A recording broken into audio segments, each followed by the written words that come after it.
Okay, so this is seventh in the series of machine learning, and today's part again is this module number 9, separation line versus separation. Okay, anyhow, if you'll find any issue into this syllabus part you want to recall, that's the website kurtskills.com, machine learning and artificial intelligence. Well, coming on to this, we need to talk about what is support vector machine and why I'm saying back to pavilion for this particular topic head, because there are a lot of ups and downs we have faced. After this we have moved on to entirely to statistics, that we started with our model linear regression, logistic regression, then in between we have done a lot of statistics, lot of maths, lot of juggleries around formulas like RMSE, MSE, MAE, accuracy score, and this and that, and confusion metrics, valuation criteria, and all of that. Now why so back to pavilion? Because we are going again back to algorithmic part. This is algorithmic part, this is one of the algorithm about which we will be going to talk about support vector machine. So in order to understand support vector machine, I again need a graphical tool where I can draw, right? So what is a support vector machine, and in general what is a classification? That suppose you have two classes, red and blue. I'll be drawing it a bit thick. Okay, so 1 point, 2 point, 3 point, 4 point, 5 point, 6 points of red, and similarly 6 points of blue,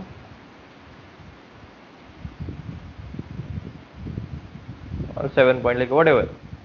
You want a kind of separation line. In order to make a line, you will draw, or you will use all the sort of sklearn and all that stuff, which will give a line like this, or a more or less kind of equation of line like this, wherein anything before this line is red, anything after this line is blue. Okay, or this line can be shifted a bit on the right.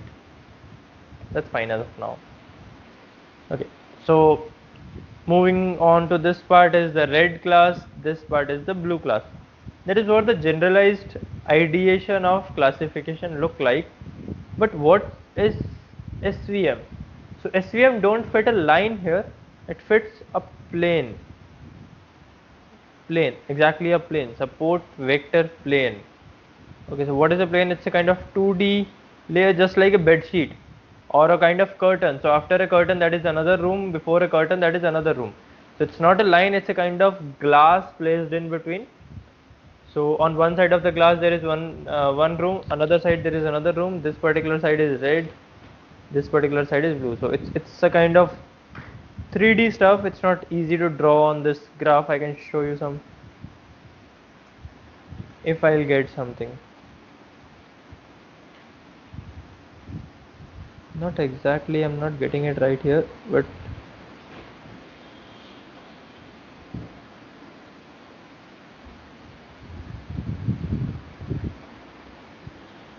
well, not so exactly I'm getting it. No.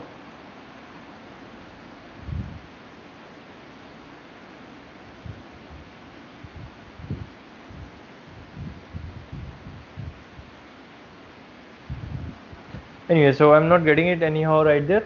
So coming on to this ideation, so what is separation plane? Separation plane is nothing but a kind of 2D filter, a kind of a sheet of you can say equations, a sheet of, you can compare it like a curtain in your home. So before the curtain there is another room, after the curtain there is another room. That is the basic ideation we follow, and that is what SVM gives us. And what is SVM? It is a kind of primarily classification algorithm, but can be used for regression as well. SVM stands for support vector machine. Into this, entire of the things would be maintained over vectors, and this machine is known as SVM, which has two types, SVC and SVR. Support vector classifier, which we will be going to talk about. Another thing is support vector regressor, which is not much in use, but yes, we will be going to talk about that as well. Okay, so coming on to this SVC, again drawing, let's not erase that, let's erase this plane.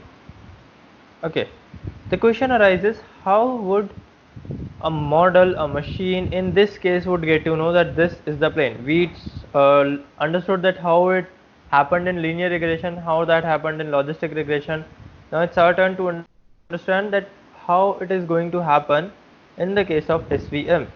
So SVM, what SVM will do? It is a kind of support vector machine. So obviously entire thing would be on vector. So in order to understand vector, I want one more drawing right here. Okay, so suppose this is the point where I need to draw the vector. So vector will start from 0 0, goes all the way from this point to this point, straight line, okay, touching this point only, and then this is the direction of vector, this is the direction, and this is the magnitude, this length is the magnitude. So from here to here, this is the magnitude. And how can we calculate this magnitude? Just the simplest formula of Pythagoras theorem for a triangle of 90 degree. And this is like Pythagoras theorem, but it seems like Pythagoras theorem, but it is exactly nothing but Euclidean distance from point 0 0 to point A. So what is Euclidean distance? y2 minus y1 square plus x2 minus x1 square.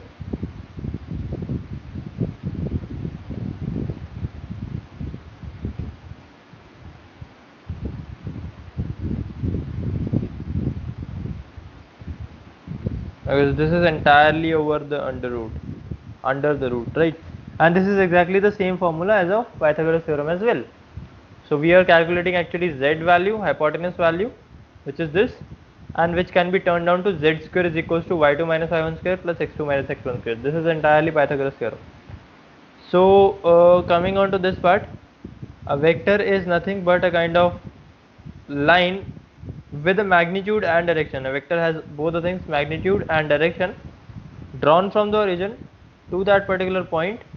So the length of that particular vector is known as magnitude, and it is represented by mod of A. Suppose the vector is A, vector is represented by this, and magnitude is represented by mod of A, okay, and direction is represented by A dot u, unit vector.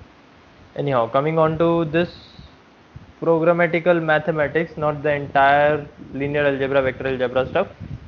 What would SVM be doing? It will firstly draw vectors from origin, obviously from origin, to all the points in red. Let's draw that. So we have one vector, okay, second vector from the origin itself, third vector, fourth vector, fifth, sixth. Okay, so keep writing steps. First step is to draw the vector.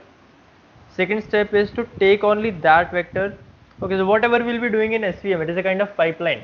The output of first will be the input of second, the output of second will be the input of third, the output of third will be the input of input of fourth.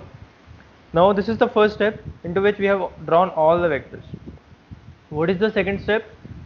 Calculate the vector with maximum magnitude. So which is the maximum magnitude? Obviously this one, this particular one. So we will take this only. So we remove all the others and we'll take this only. Right, so this is the vector for it came up in second step.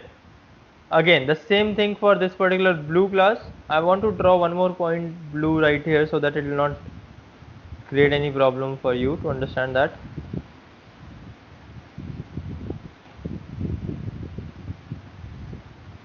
Okay, so coming back to this,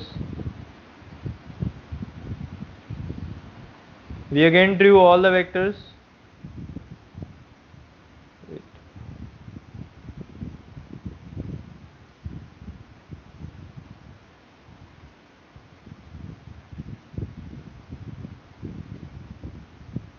And to all others right here, whatever point it is, we will be drawing the vector. Now into this particular class we need to take the shortest vector.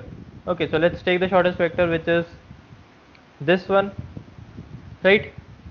Till this point it is clear. So first step, draw the vectors on entire of the point. Second step, take the longest from this and shortest from this. Two steps are very clear to you. Any doubt into this?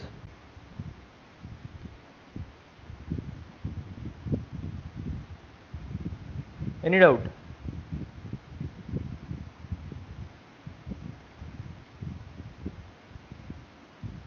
So we are working on vector space rather than scalar space as of now. We are working on vector space.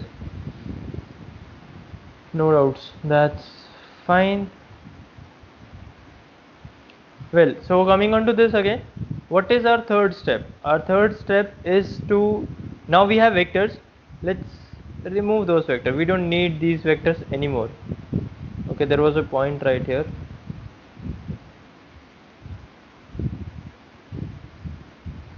Okay, so we don't need even all the other points. Let's erase all the other points. We don't need that.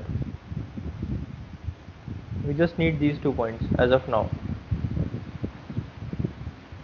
Now this was our vector and this was our vector. Next task is to draw perpendicular from the vectors passing through these points. So perpendicular of the vector would be something like this. Assume it to be a straight line and something like this. Okay, so we don't need these vectors as of now, so let's erase them and let's stick to our perpendiculars, which will be like this and like this. Okay, imagine it to be on the same point. Right. Now these things are known as support vectors. Support vectors. Why so? Because this is the extreme most red point, so everything behind this is supposed to be red, and this is the extreme most blue point, so everything behind this is supposed to be blue. These are known as support vectors. Next task, draw a line starting from this point to this point, not from there but from this point to this point itself. Okay, draw a vector from this point to this point. Next task, take the mean of that line. Next task, draw a vector or sorry, a plane parallel to these this lines and this line, parallel to support vectors and passing through this mean point. So it will be something like this.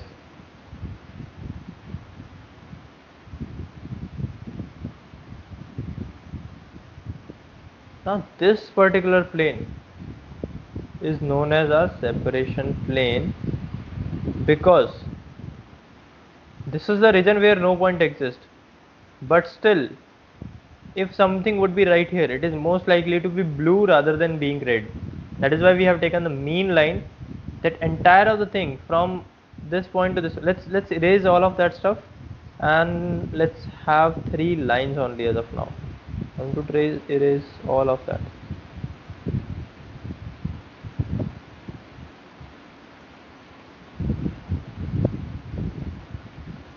We don't need this graph anymore.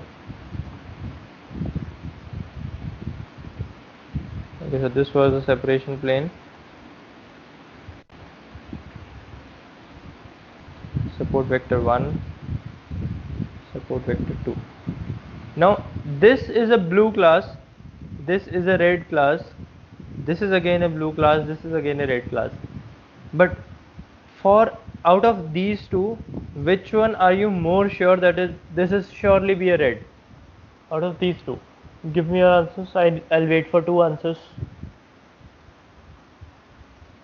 Out of these two blues, these 2 dots, which one are you sure that this is, yeah, this is completely red and this is completely, or this is completely red, or are you sure for both?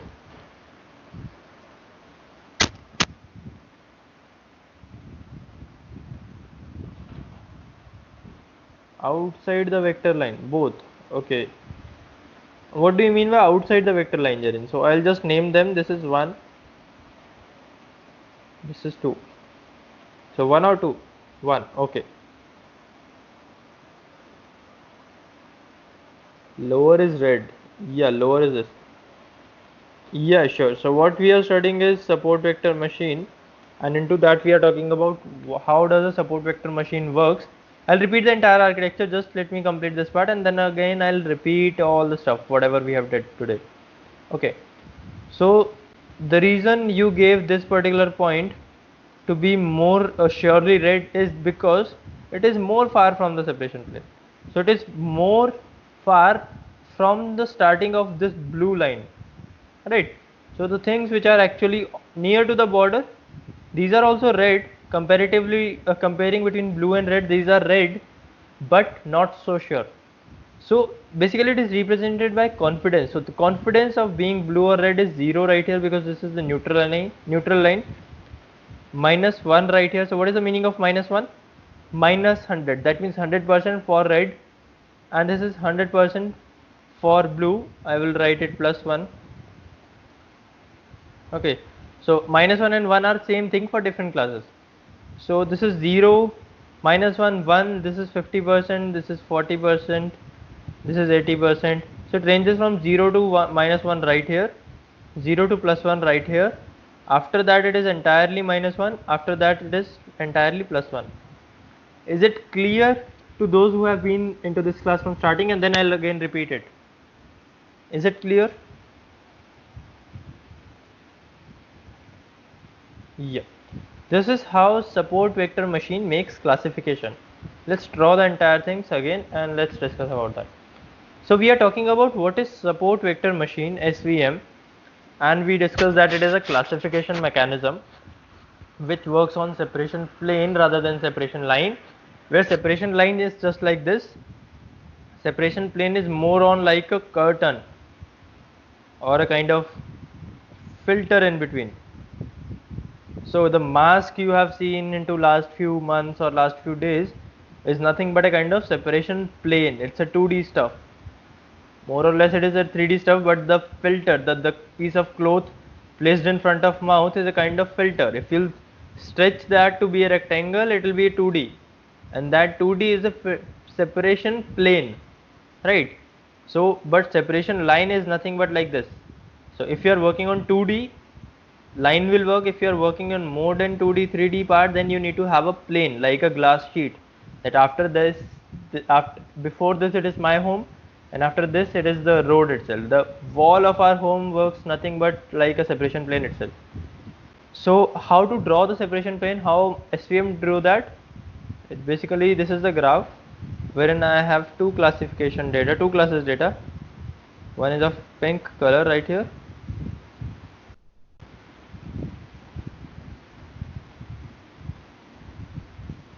and one is of yellow color, suppose.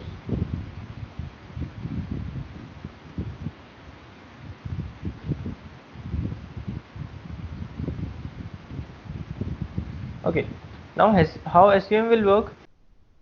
It will basically draw the support vectors, not support vectors, vectors from origin to all the points, from origin to this, this,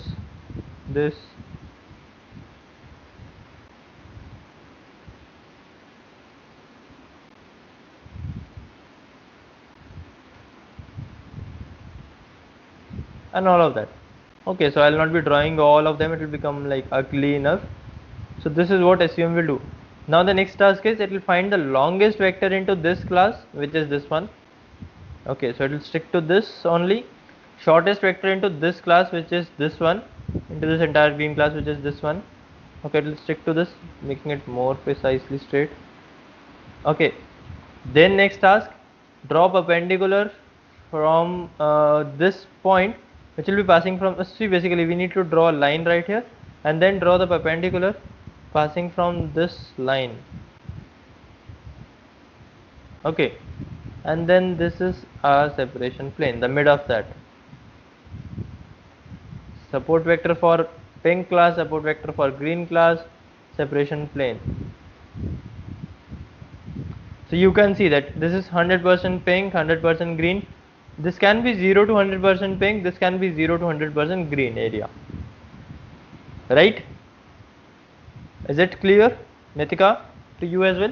And at the end we are getting this separation planes equation in our model.fit, and at the end we'll be doing model.predict. So it will again pass it through an equation that if it is below this it is pink, if it is after this it is green. This is how it works. Okay, once again let's take it. So once again I'll be going to draw the graph and putting up plots onto this.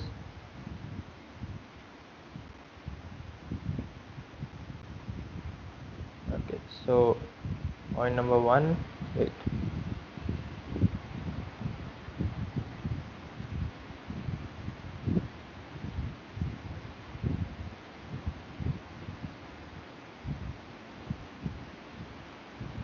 Okay.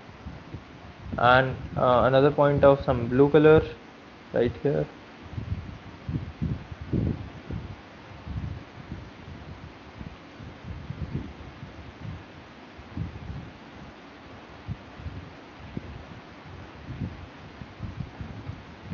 So this is green class, this is blue class. We want something like this here, a separation plane.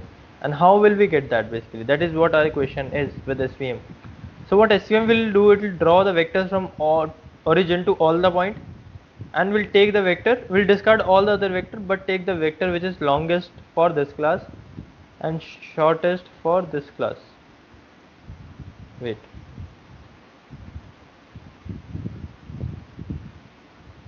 I'm not able to draw that line. Fine, final. So shortest of this class is this, longest of this green class is this. Then again it will discard these vectors as well and take a line from this to this one. Okay, and then it will draw perpendicular of that line passing from these points, which will be something like this and this. Right, now discard this line from the center, need not to have this line.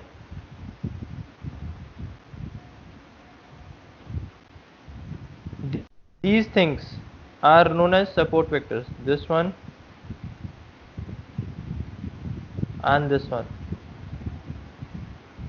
Support vector for individual classes, support vector for green, support vector for blue or violet or purple, whatever you say that. Right, what is our separation plane? A line parallel to these support vectors drawn at the center of them.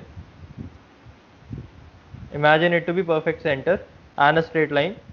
This is what, how our support vector, how our decision boundary look like. The central dashed line is decision boundary. What is the direction of these support vectors? Direction as in, that is what need to be calculated. Your points could be like this, or else, firstly, coming on to this direction part, I need to erase all of that. So is it clear, Amar? A bit of clarity is there? Yeah. So I need to erase all of that. Coming on to this direction part. So direction will depend on your data set. So suppose your data set is like this, so one class here and one class here. So decision boundary would be like this.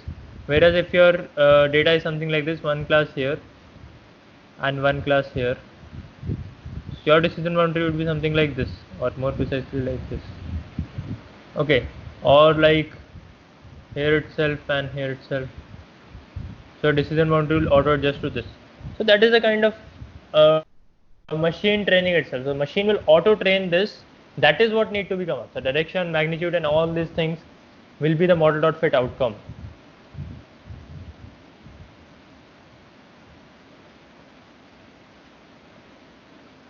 Are just separating two different classes data. Yeah, exactly. Not just two.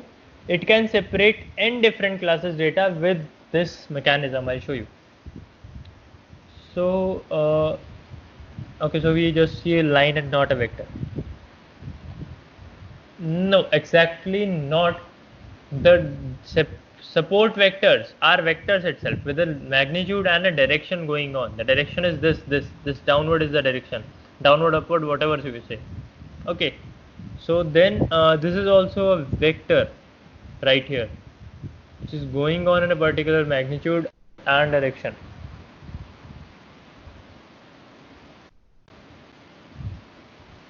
Yeah, exactly. Predictor line and the direction is given by the machine somewhat. Like when you train the machine, it basically takes all the data and fits this line. This is known as training. This is the actual thing of training. So our model do nothing else but train the data, train the model according to this particular data and fits the line over it. This is what the model do in general. So what I was talking about, separation line for multi classes. Suppose this is the data we are having. Zooming it up a bit. Class 1,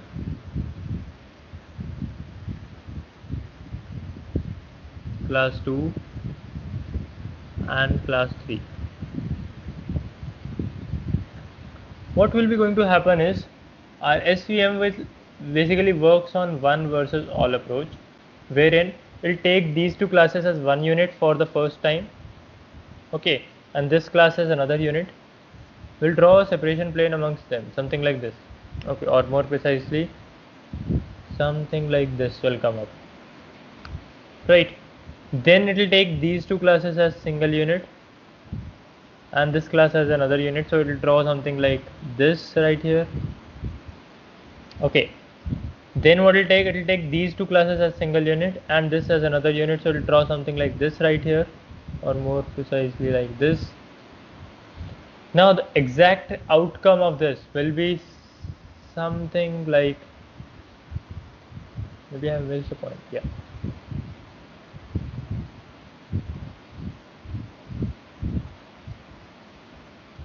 A kind of curved graph will come up. SVM is highly likely to fit a curve graph. It is very easy for SVM to fit a curve graph, or even if we'll take it straight, it will be something like this. So all the three classes are separated. This is how it can make multi-class predictions.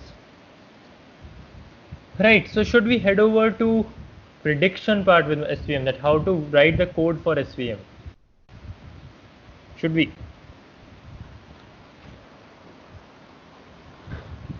Or any doubt into this till now?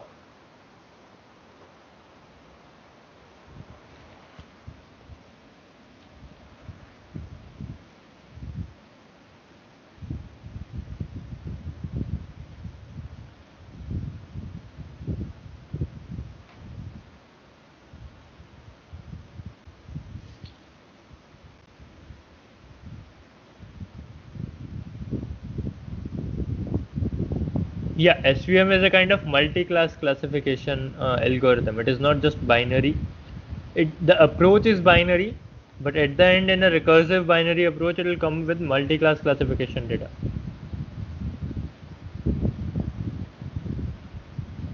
Okay, any other doubt? Well, fair enough. I'll head over my desktop, open the terminal. Okay. Make a file SVM with sklearn.py. That's the file. Either we can have the data, or we can simply, let's have a data.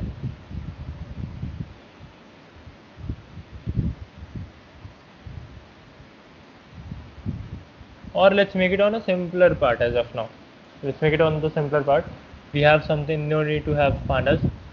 We have something like X. I'll just open that in VS Code so that should be clear to you.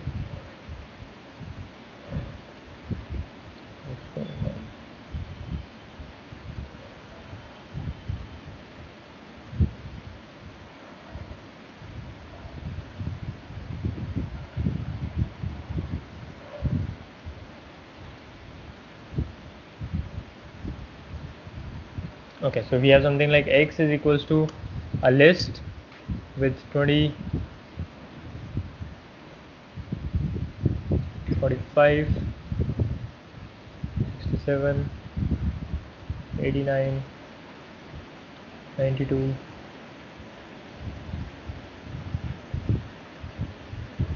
78, or whatever. Okay, and then Y is equals to 4, 5, 2, 4, 3, 2. So we have, let's take it 4. Okay, so we have three classes, 2 and 3 and 4. Let's take it 2 and let's take it 4. Whatever, like random. I don't know even what I am doing with this, but we have three classes, 2 and 3 and 4. Now let's go ahead from sklearn. Let's firstly implement logistic regression into this. So from sklearn dot linear model, import logistic regression as m, model is equals to m model dot fit. So this is how I have created the model dot fit. x comma y and model dot predict for 20, 22 suppose. Okay, and I need to put that in print function. Let's run that.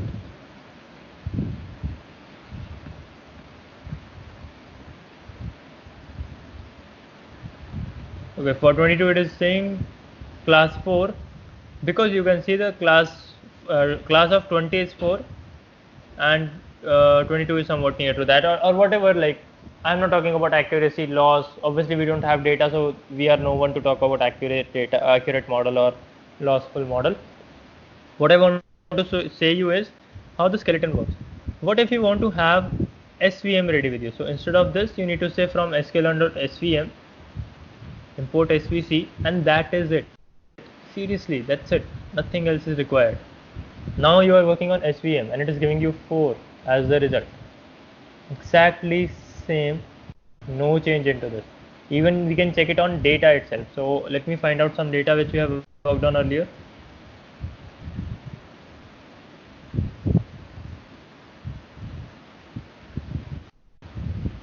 Height, Titanic, wine quality. Let's work on that. Okay, so I'll be importing this particular data set. No more x and y is required. Import pandas as pd. df equals to pd dot read csv, this particular file dot csv. Okay, and what else I need to do? X is equals to y is equals to df quality, df dot drop quality. Okay, x train, x test, y train, y test is equals to train.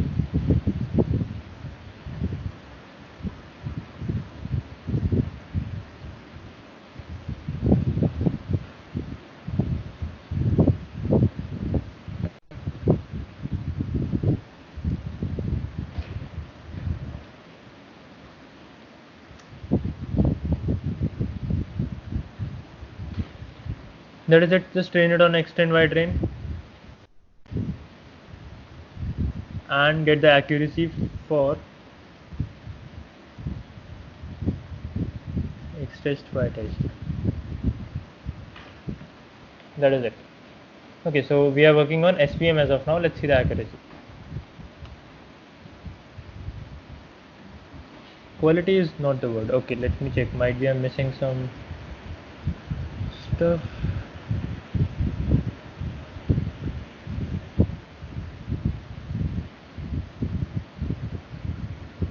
What is quality?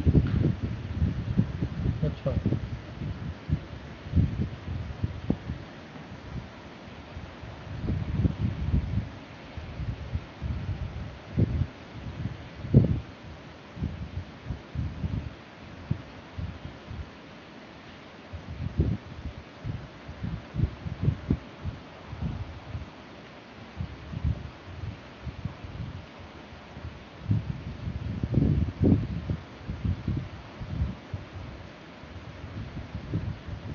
Okay.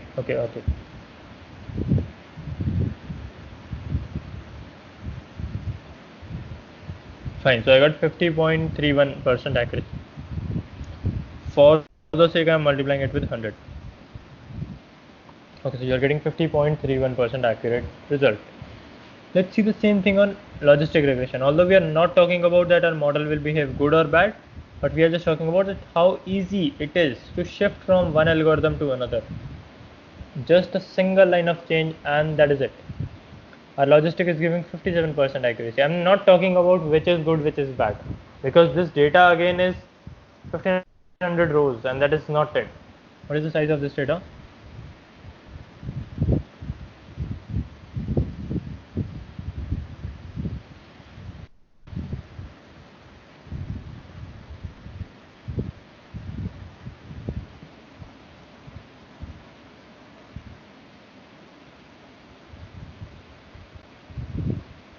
The size is only 1279 for the training.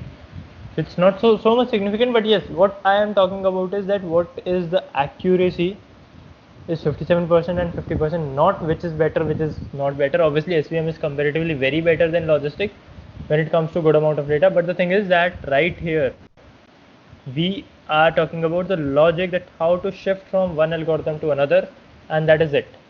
So we just need to change the model we are calling. Right now we are calling linear model logistic regression. Earlier we were talking about, see what I have changed. Model changed to svm.svc, and that is it. It will give me 50 point whatever percent accurate result.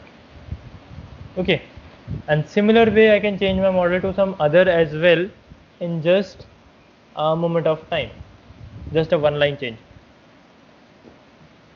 Any doubt into this till now?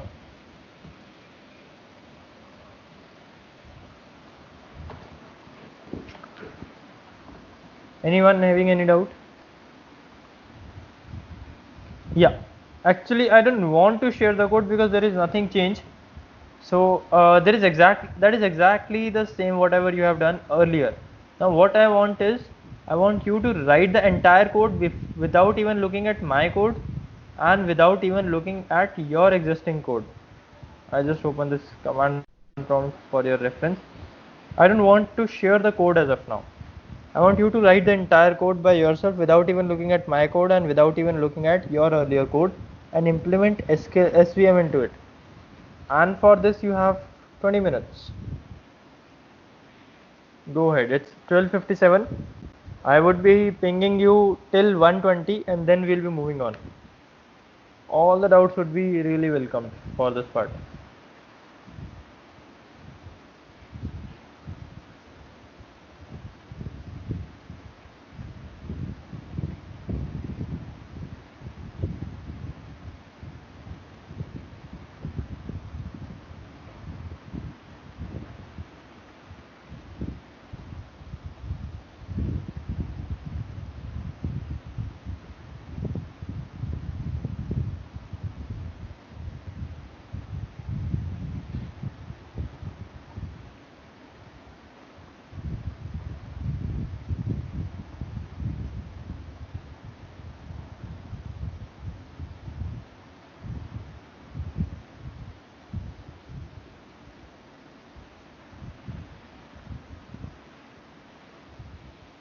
Go ahead, implement that.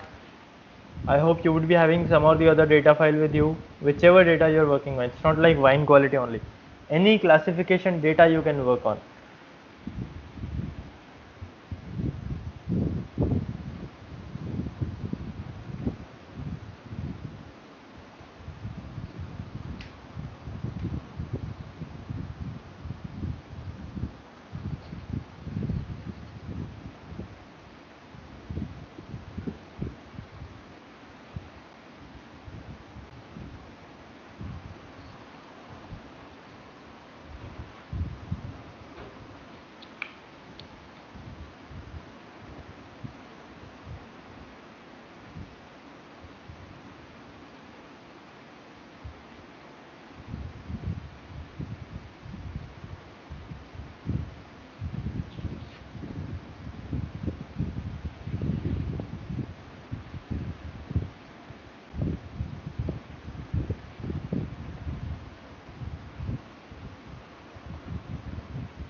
show the code just for once. I want to see something. Well, you can ask it to me right here. I won't let any one of you take a screenshot of that. You can ask it to me and I'll be answering that.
Okay, the import is from sklearn. Do we need import matplotlib?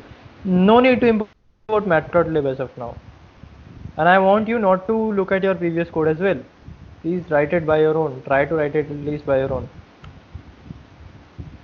From sklearn.svm import svc. That is what your import of svm is.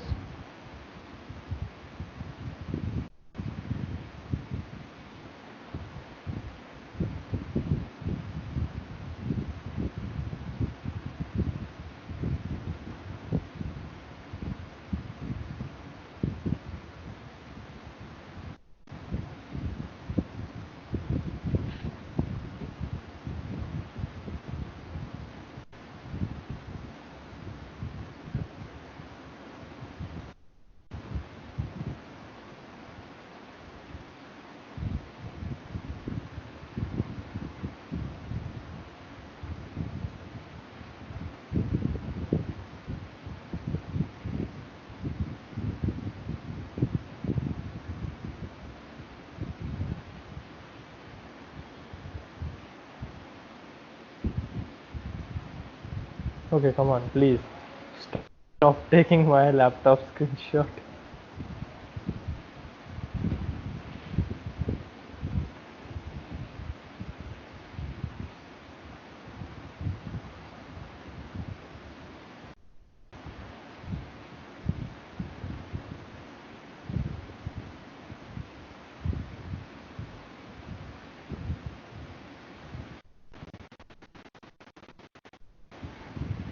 What's going on with this?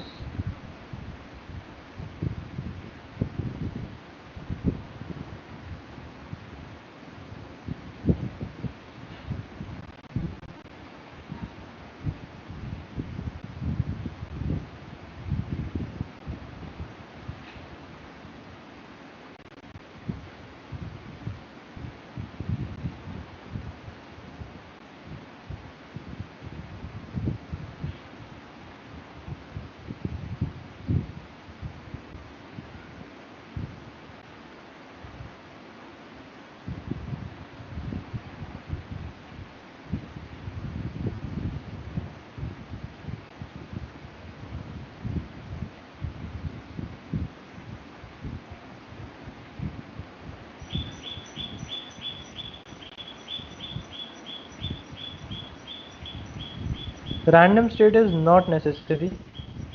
It's just to be consistent with your train test split. It is just to be consistent that if you want to be consistent with your train test split, you can use random state.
10 more minutes, guys.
Yeah, exactly. We use train test split to get a split of our training data and testing data.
Come on, make it fast.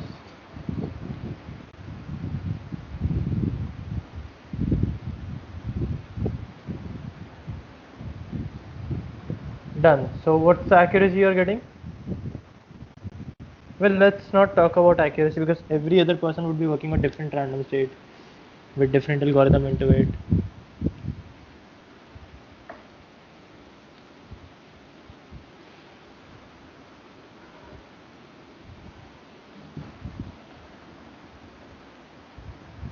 Don't know about TTS. What? It's train test split. The import is something like from sklearn model selection.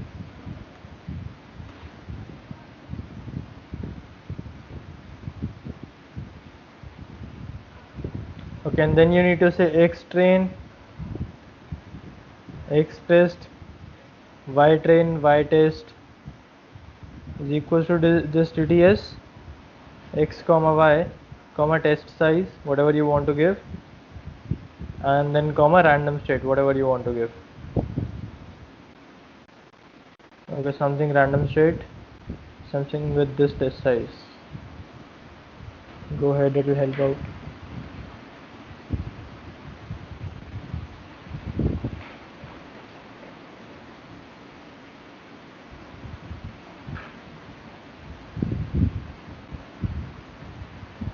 Well, so you are, I guess, working on some continuous data. Please, if you are using SVM, SVC, don't work on continuous data. You need to have a regression data set.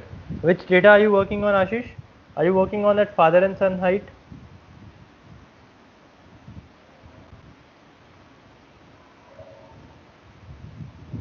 Yeah, exactly. That's the same which I got.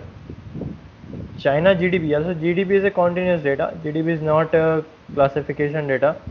Work on classification data set wherein you can classify rather than giving out continuous value. You are supposed to classify with SVM.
Yes. So random state is, see, we let's talk about firstly what is pseudo random. So whenever you call a random number into any programming language, it basically, obviously machine doesn't know anything like random. If even I'll ask you for your favorite your random number, give me a random number between 0 to 100, there would be some calculation in your mind, even accidentally. So that is known as pseudo random, and this calculation need a seed value. So depending on the seed value, you will get a random number. And what does this random state do? It basically gives the machine a seed value, that don't take it so random, take it with this particular seed value and then print the series of random numbers depending on these seed values. Okay, so if you'll keep on changing the random number, your data will keep on getting changed, and if you don't give the random number, then seed will also be random and your data will keep on fluctuating all the time. You will do that. Okay, how you can verify that? Make a custom data of 4 values of x and 4 values of y, and split that on 75% and 20%, 25%, and then don't give the random state. You can see that every time a shuffled y train y test will come. Sorry, y test x test x y test will come. Shuffled value of that. And if you keep on giving a random value, for one random value there is only one particular instance of that.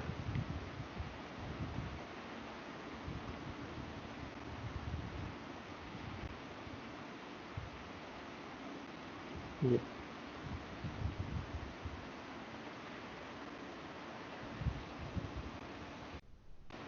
So how many of you have done that?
Amar, Nitika, Ashish, is it done now? Shankar, Rimjim,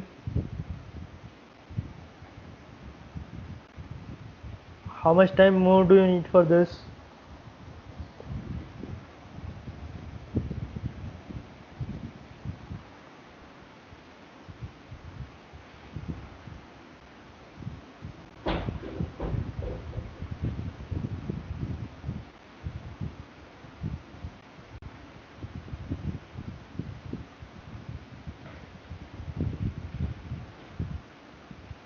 Yes, so just ask me like which particular line you are getting the error.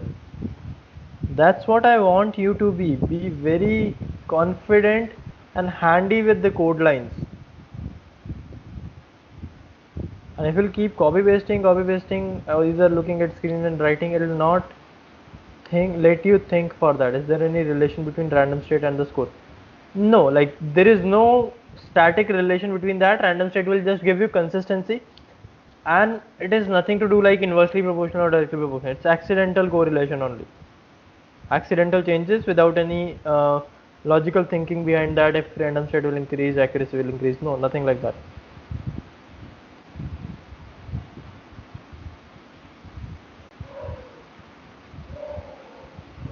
Okay, firstly tell me how many of you are done with splitting the data from into X train, Y train, X test and Y test. I have told you that if you will not practice, you will not remember the code. Ashish, is it done? Amar, Riaz, Nitika, Remjim, Shankar. Jaren, I guess it's completely done for you.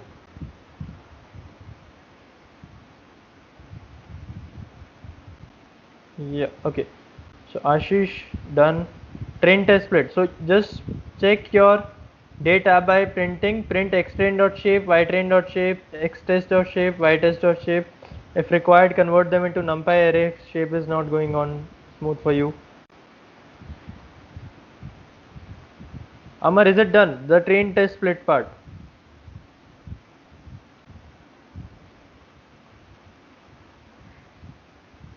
Okay. So let's first take it step by step. How many of you, is there anyone who is not able to load the data? Is there anyone who is not able to load the data into DF? Firstly, do one thing, load the data file, save it in DF and print df.head and print here done with DF, those who would be done with that. I will wait for 5 answers, then only I'll be moving ahead. There's no sense of keep on moving ahead and ahead and ahead of time if you are not getting the things handy with you. So just load the data, print df.head and check if 5 lines for you are working, top 5 lines are there for you or not, and then write here in the Skype done message, that done with data frame, done with data loading. Your message should be clear like done with data loading, nothing else.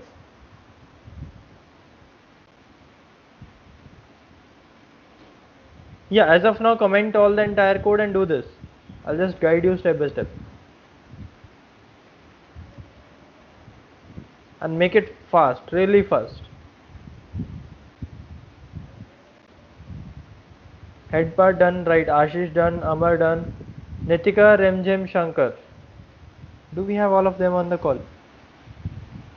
Remjim is there, Nitika is there, Shankar I guess is not there on the call. Yeah, so Shankar not here on the call.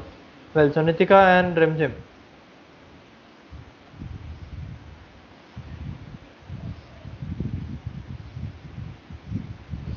Okay, done. Remjim, are you able to load the data and check the df.head top 5 lines of the dataset?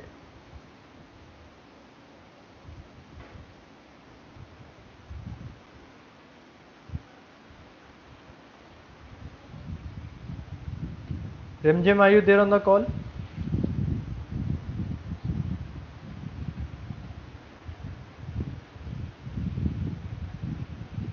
Have you done that part?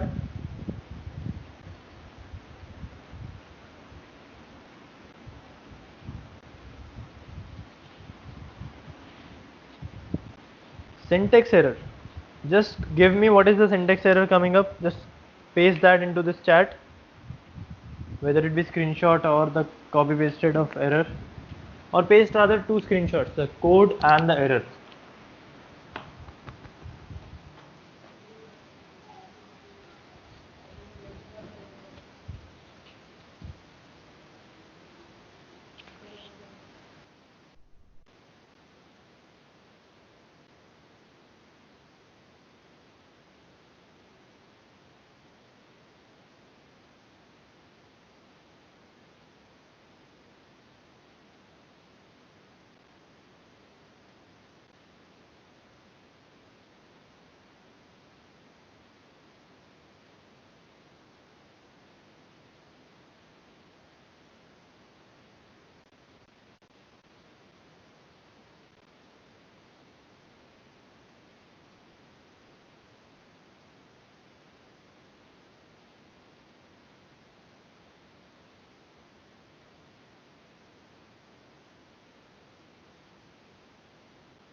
So that's a serious problem going on, that we are working on almost 70% completion of machine learning and we need to be at least very handy with loading the data and working on that.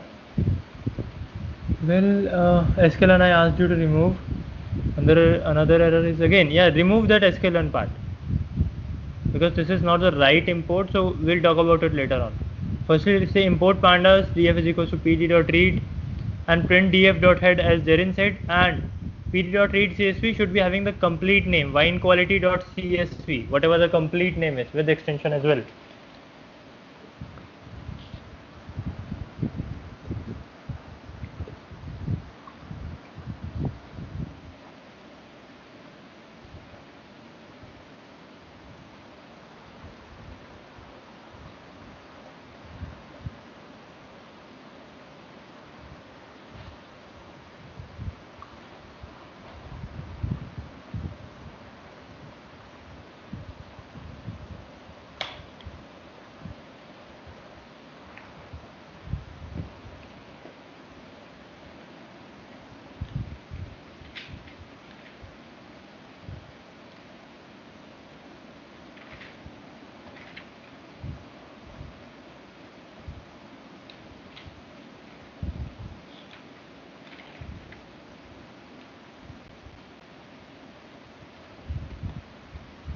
Okay, just leave this train test split as of now. Just print df.head. It's head, H-E-A-D, not hit. It's head, header.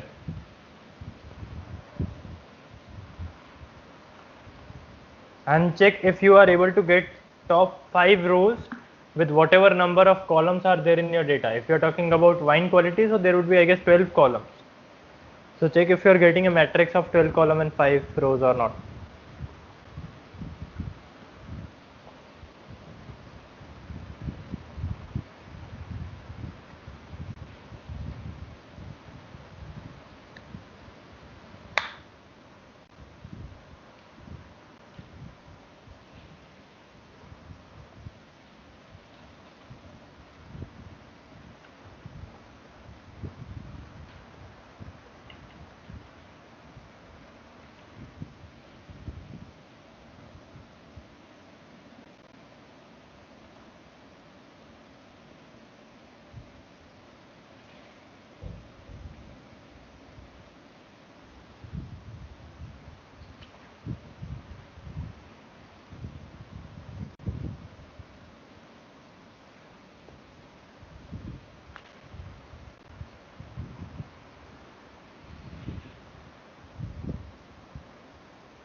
Is it done, Rimjim?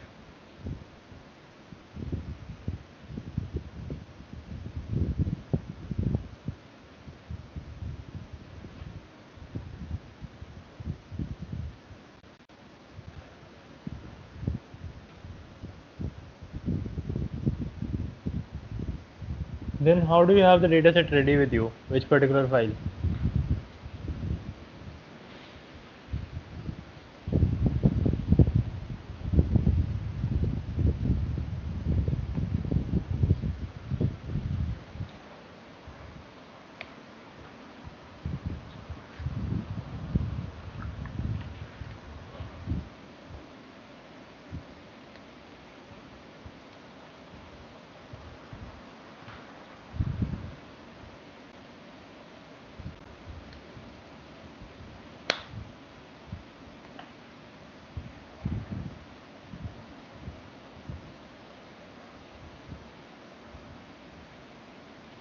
What is the extension of your file, Rimchim? Please respond it quickly.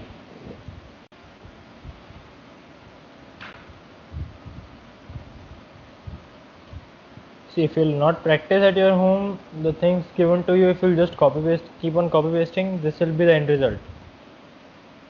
You need to work by writing the code by your hand. That's the only way to learn programming in general.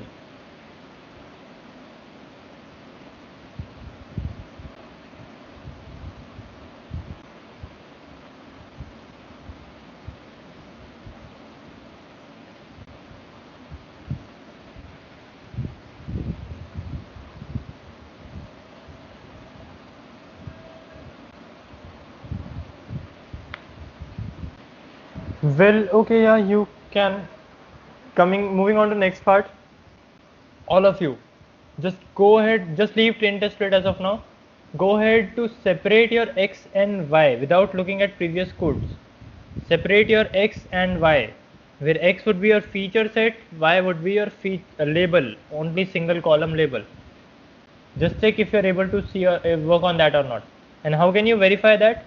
In the last print, x dot shape and y dot shape, compare it with your df dot shape. So my df dot shape would be some number of rows with suppose 12 column. Then x will become 11 column data set and y will become 1 column data set with that number of rows only. So if the actual data set was of 500 by 12, it will become 500 by 11 and 500 by 1. That is what you need to confirm. Go ahead, without any import it will be possible. Didn't get it. What you need to do is, you need to basically make a code which will separate your x and y. Yes, by the drop feature. X will come by the drop feature, y will be by selecting the feature. So there are basically two things. One time basically you select the feature by saying df bracket feature name. One time you drop one feature to select all the other features which are automatically selected. If you drop one, then rest of them are auto selected.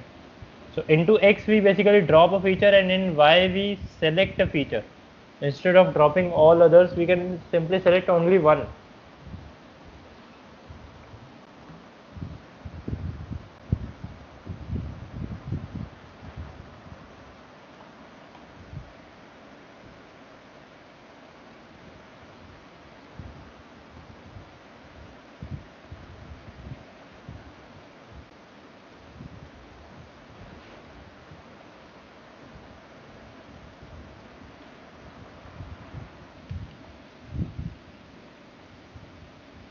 Can you share the code screenshot?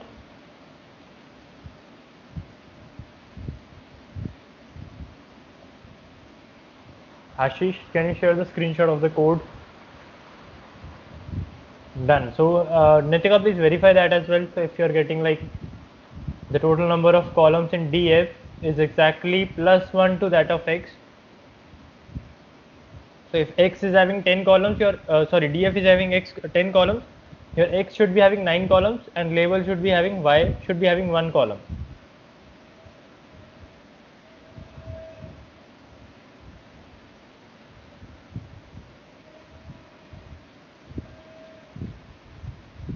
Okay, so you said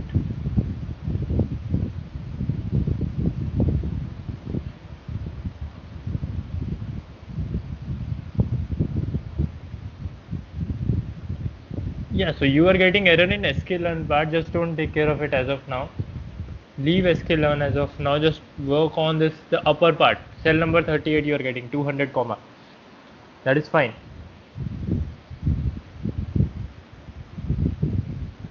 So we have done with x and y part with Ashish and with Nitika as well, I guess.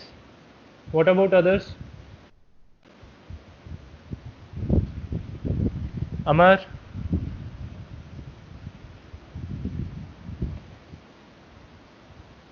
What will be the output? Nothing will be the output. You can verify your work by typing print df.shape or simply df. It gives you the number of columns and number of rows.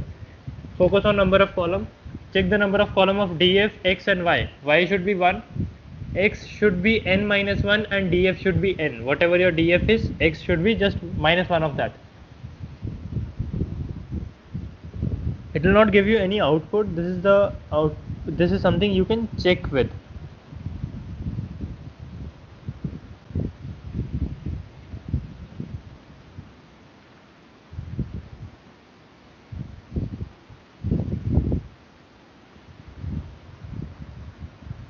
Yeah, sure. So just simply check with print df, whatever your df name is. Okay, print x, small or capital, however you have written that, and print y. Nothing else. What else you will get into this is, you will get something like this shape written at the last. See, I'll show you when I haven't actually printed df into this time, but when you will print df, you will get a shape kind of stuff in the last. So check with your shape, particularly with number of columns. Your number of rows should be same in all three of that.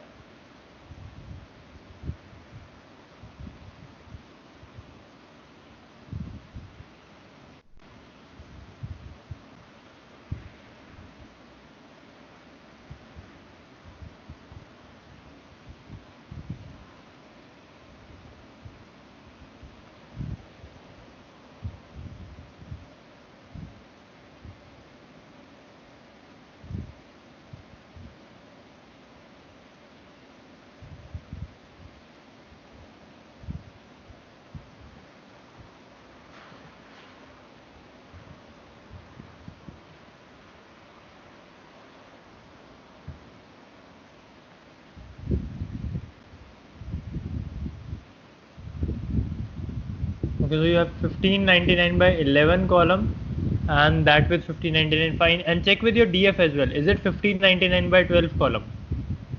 If it is, then it is exactly the desired stuff. Yeah, if you're talking about wine quality data, so you are actually right. It's having 1599 rows with 12 columns. That's perfectly right. Okay, so we are done with that. I guess it is run on Nitika's and Ashish and other people's system as well. Now, what? Wine red or wine quality data, fine. So then next task is to put it on train test split filter. For that you need to go for an import that from sklearn dot model underscore selection import train underscore test underscore split. I repeat, from sklearn dot model underscore selection import train underscore test underscore split. Okay, import this. Then you need to give 4 values: xtrain, xtest, ytrain, ytest is equals to train test split, the way it was written, train underscore test underscore split, bracket x y. Okay, I just repeat it again and again and again. From sklearn dot model underscore selection import train underscore test underscore split. No, I will not type. If I'll type, you guys just copy paste that, and that is what you are doing from last 5-6 lectures, and that's why these are the consequences going on right of that. That's why I'm not typing, neither I'm giving you the code. Even that will be easier for me, but I'm not doing that. So you need to write from sklearn dot model underscore selection import train underscore test underscore split. I repeat, sklearn dot model underscore selection import train underscore test underscore split.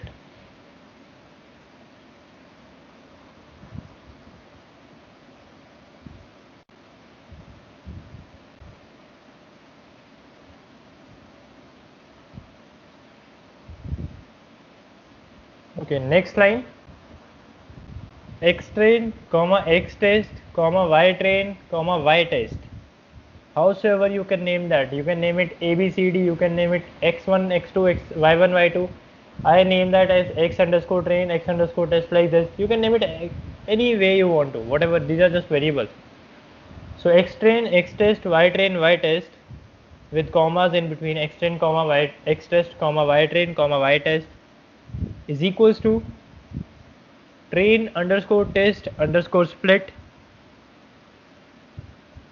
bracket open x y comma test underscore size, this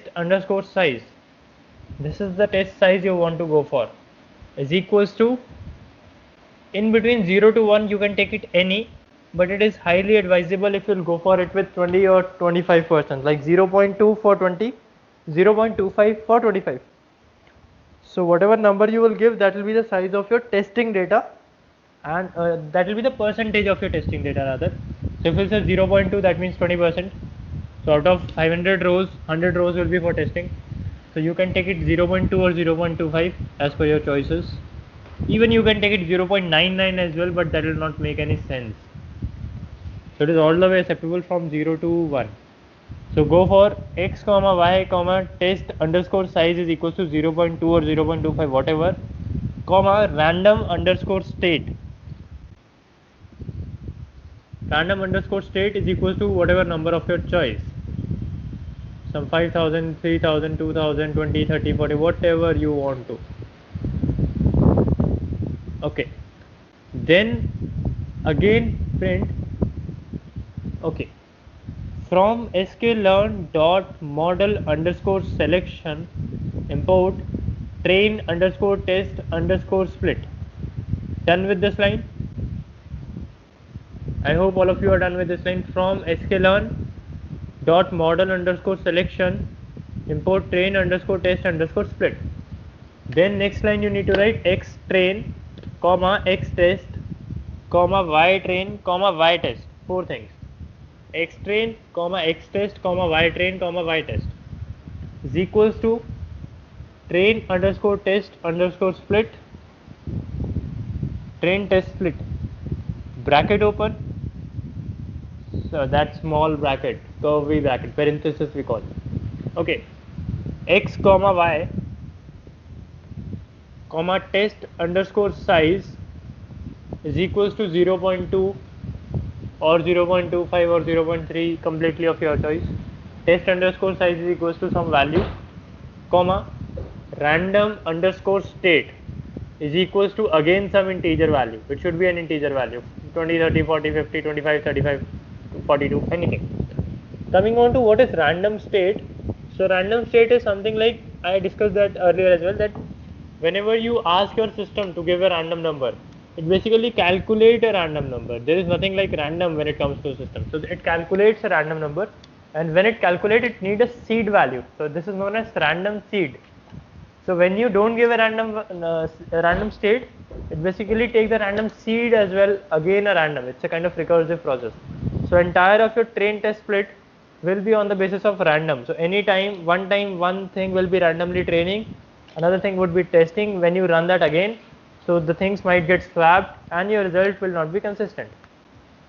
So you need to provide a particular random state value, and you need to be consistent on that.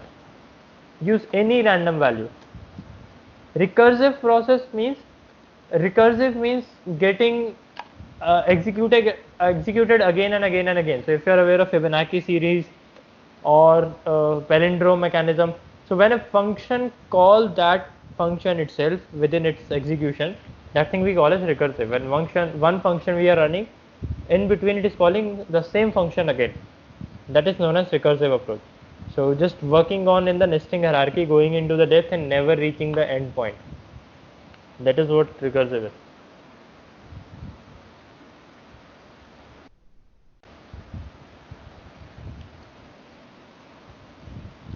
So I hope it is done.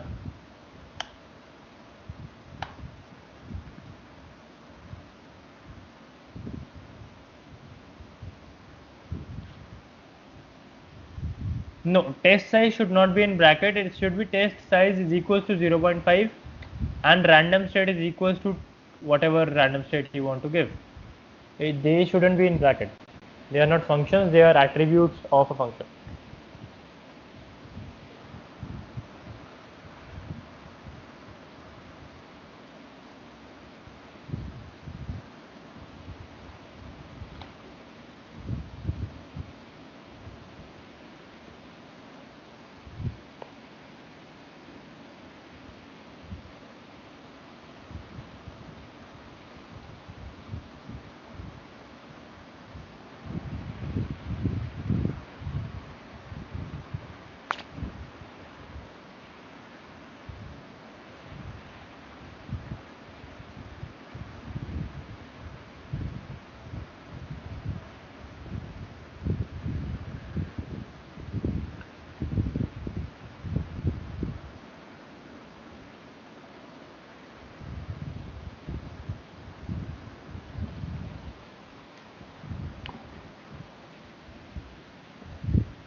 Yeah, that's fine.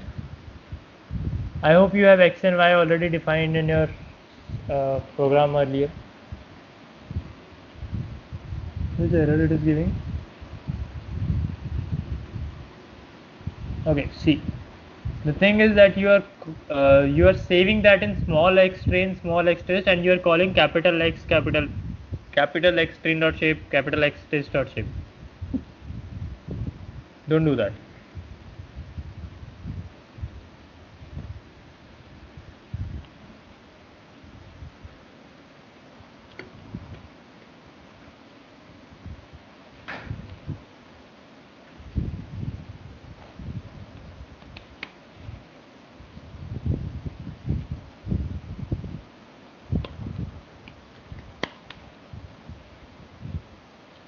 Yeah, so can you share the code again with whatever error you are getting? Might be you are getting the error like list value or data frame value has no attribute shape. So that is something which can be resolved if you will declare your x and y to be an array, typecast that to array in the uppermost part. When you have made your x and y, typecast that to an np.array. Or else, what is the error actually? Okay, so inconsistent number of samples. Fine. So share me the entire code you have written. Some or the other place you have made a mistake. Share me the entire code you have written.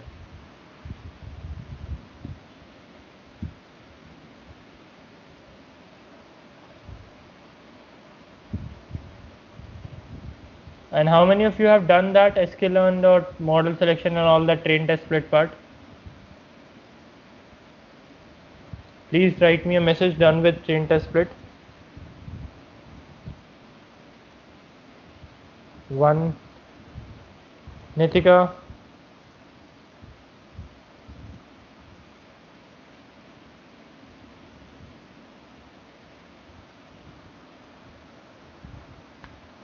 Done. Ashish, can you please share your entire code so that we can debug that early? Okay, I got it, I guess. Well, wait.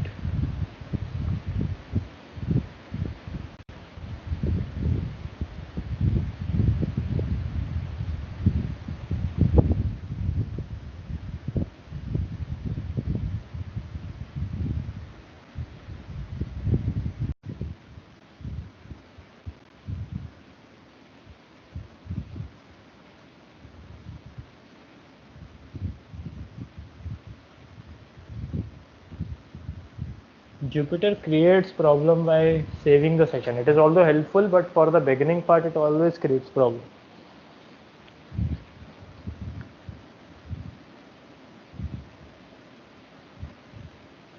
Well, that's highly accidental, Jaren. That has nothing to do with this particular stuff. X is equals to 1 means the column.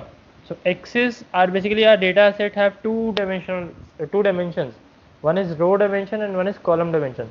So x is equals to 1 means the column dimension, the vertical dimension. So we want to drop column. Whenever we need to talk specifically about column, we say x is equals to 1. So it might you might have used it into df.drop. So we are dropping something with the name of quality, which is not a row, but it is a column. Otherwise it will look for the row with the ID of quality to be removed. Yeah, so if you need to remove from row, just give the ID of that particular row. That will work without giving access value. X is equals to 0, ID of the particular row, and that will work. Index of that particular row.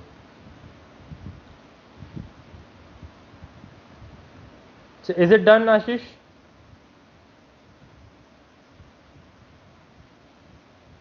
Yeah, great. Now go ahead. Next task is you have xtrain, ytrain, xtest, ytest ready with you. That is all for now. Without any pre-processing, that is enough. So even after pre-processing, we need to do the steps in between of that. But the end result of data cleaning, data pre-processing is xtrain, ytrain, xtest, ytest. Now go ahead to create your model. Say something like from sklearn.svm import svc, where svc is capital, rest of the things are small. sklearn.svm import svc, svc is capital, svm, sklearn and everything else is small. From sklearn.svm import svc.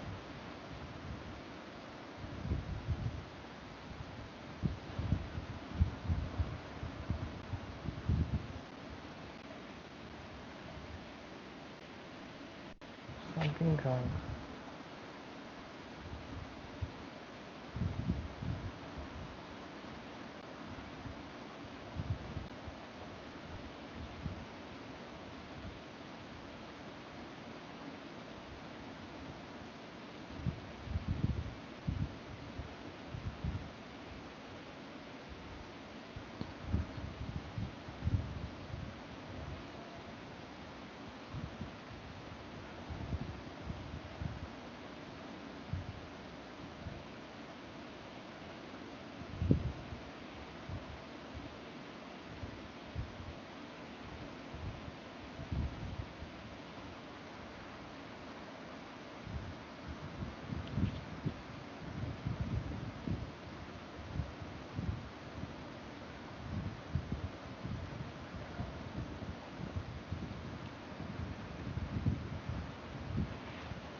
What?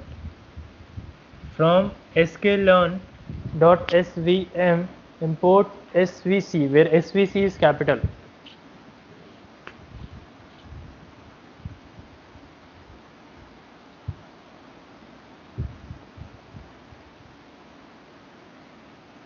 Done. So after that you need to say next line model is equals to svc, that capital svc itself, capital svc, parenthesis open, parenthesis close. Model is equals to svc, bracket open, bracket close.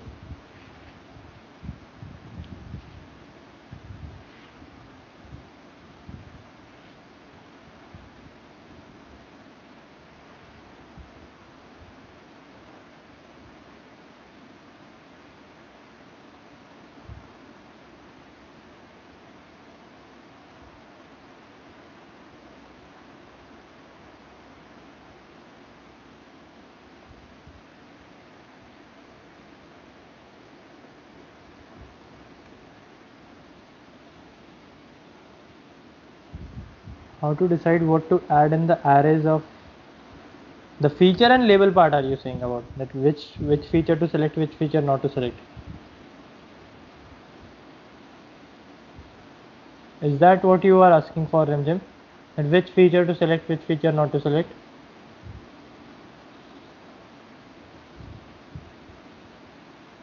Yeah. So we had a complete video on feature engineering. We talked about how to select a feature, which feature to select, which feature not to select. That thing you can revisit. That in one particular discussion we talked about variance statistics basically. So wherein we discussed that which feature need to be selected, which feature not need to be selected, and all of that stuff. We discussed that about earlier as well. That is entirely be there on the video. You can refer that.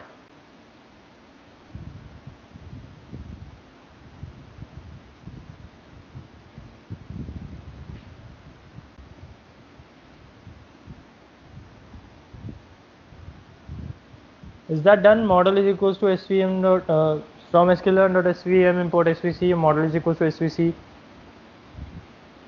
If it is done, then you have your data ready with you, your model ready with you. Now it's turn to combine them and put them on the training part, execute the training part. So for that, write in the next line model.fit bracket x train comma y train. Is that done by all from all of you? That model is equals to svc part. If done, write in the next line model.fit bracket x train comma y train. Okay, Ashish sent a screenshot. Wait. Yes, if you are using logistic regression, you are getting a kind of warning, that is by the official website of logistic regression itself, that it will be executed even after the maximum number of iteration reached for that particular system. Don't worry for that. In the smaller data, it will not be going to happen. Even in the mid-scale data, it will not be going to happen. This thing will create a problem when you will be working on 12, 13, 14 million rows of data set. More than 10 million basically.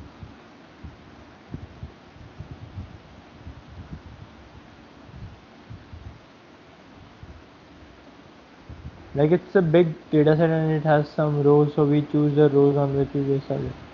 No, we take all the rows. We never choose rows basically, we always choose columns only. We don't scale up on the rows. Rows are entirely important. We cannot drop rows or take rows until unless they are having some null values into that. No, it's sklearn.svm import svc. Yeah, so if that is an entire big data set, then we need to choose the column accordingly, that which column of them is important, which column of them is not important, like that.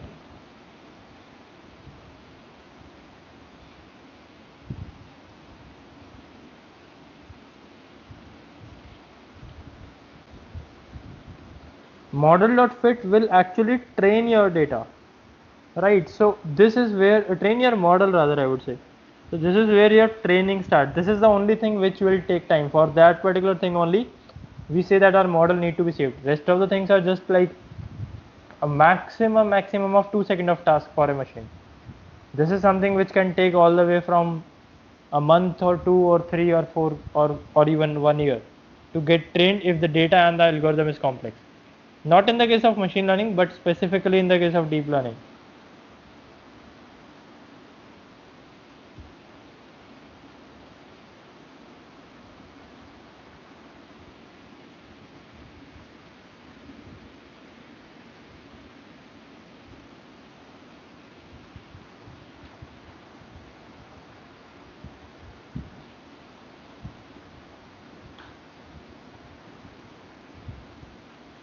So is that done? Model.fit.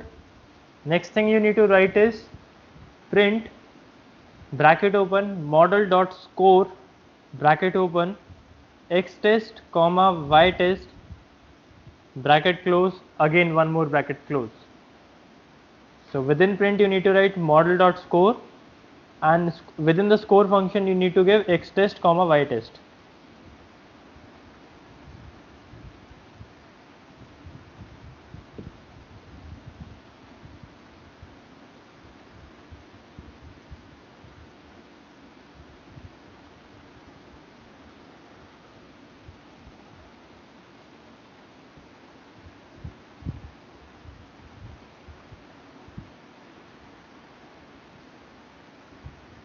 So this statement will basically check the score of the model, and we are passing it on the print statement. It calculates the score with model.score function, accuracy for the classification part, and then score on what? X test and Y test, and then we are printing that to see what is our score coming out.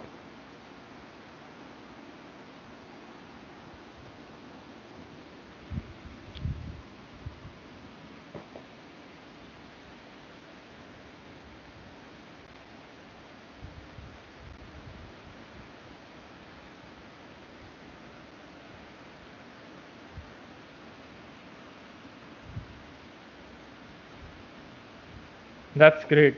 If you're getting 62.5 at like comparatively better.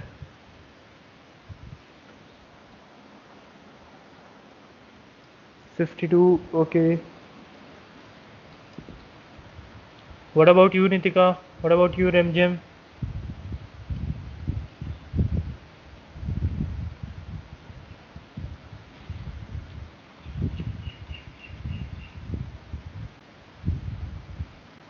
See, you have taken a text oriented data. Into that you need to work a lot on natural language processing and text free processing.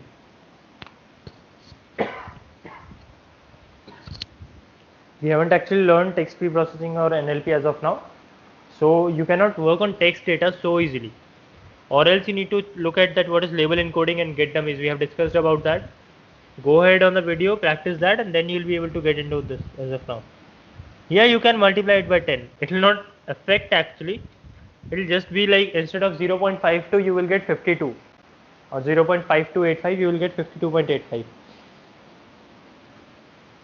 Yeah, sure. You can create your own. Well, so now I hope you are clear with each and every single step of machine learning, and this clarifies that you guys were not at all practicing along at home. And if you are saying that writing the code is something time consuming, yes it is, but that is the only way to learn. right? Otherwise, if you'll keep on copy pasting my given code or taking the snapshot and just writing the code by looking at that, no, it will not going to let you learn machine learning.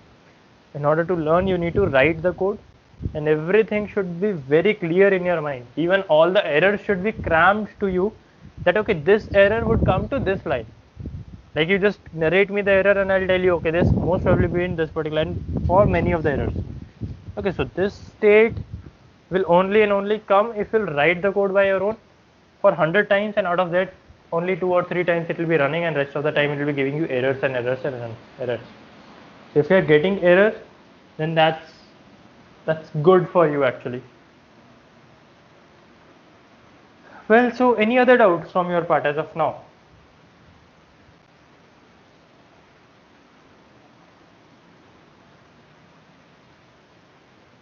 Question mark, I didn't get it.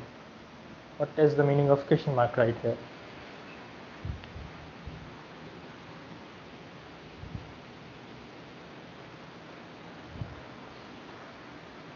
Any other issue, any other doubt, error or anything?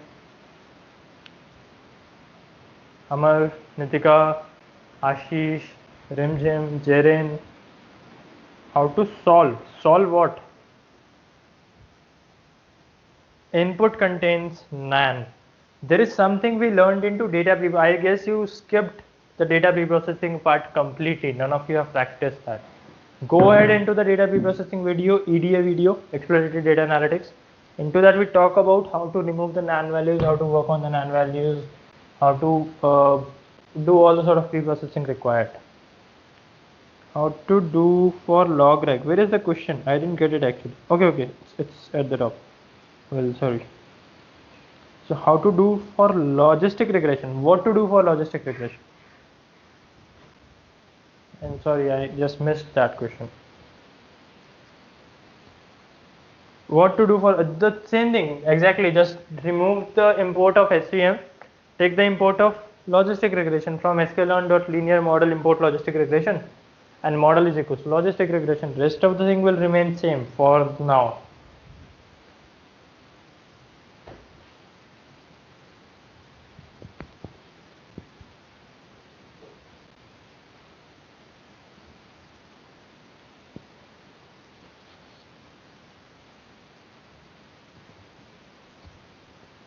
Well, any other doubt? Nitika, Jaren, Ashish, Amar, Ranjan.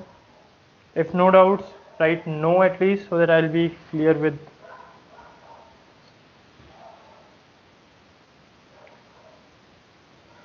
Everything will be same, yeah. Not clear, everything will be same. If you create our own dataset, how to read using DF. If you are creating your own dataset, then you can save it on a file and then save it on a CSV file and then read that CSV file simply. That way you can work on. Or else if you are creating it in the form of X or Y right there on the Python itself, Python file itself, then need not to use DL or PD. Need not to use pandas because it is coming on the file itself.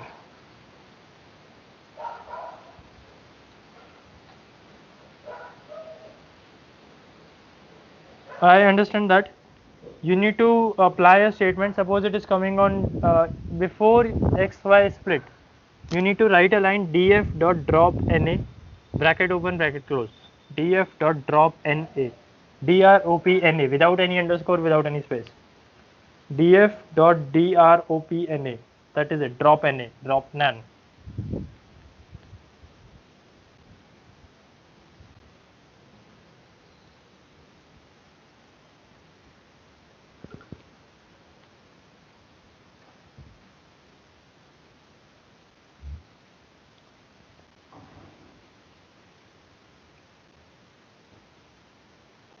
Yeah, that is the accuracy. That 0.525, the model dot score will give accuracy in the case of classification. Well, that is it for today's class. That's just what we discussed. We discussed the entire pipeline, and before that we talked about what is SVM, and we implemented SVM. Before that we learned the mechanism of SVM. Then see you soon in the next class. How to decide the test size and random state. Random state you need not to decide. It is just a kind of any value. Just be consistent with that. And test size again, it is like 20% or 25% is the standard stuff, nothing else you need to talk about. Test size will be simply either you can take it 20% or you can take it 25% or whatever. You need not too much think of it. It is simply like the more you will increase test size, the more you will lose the data for training. So you want the data for training, so simply take it 20% for testing, 80% for training. That is good value, good optimum value. Just don't think about it much.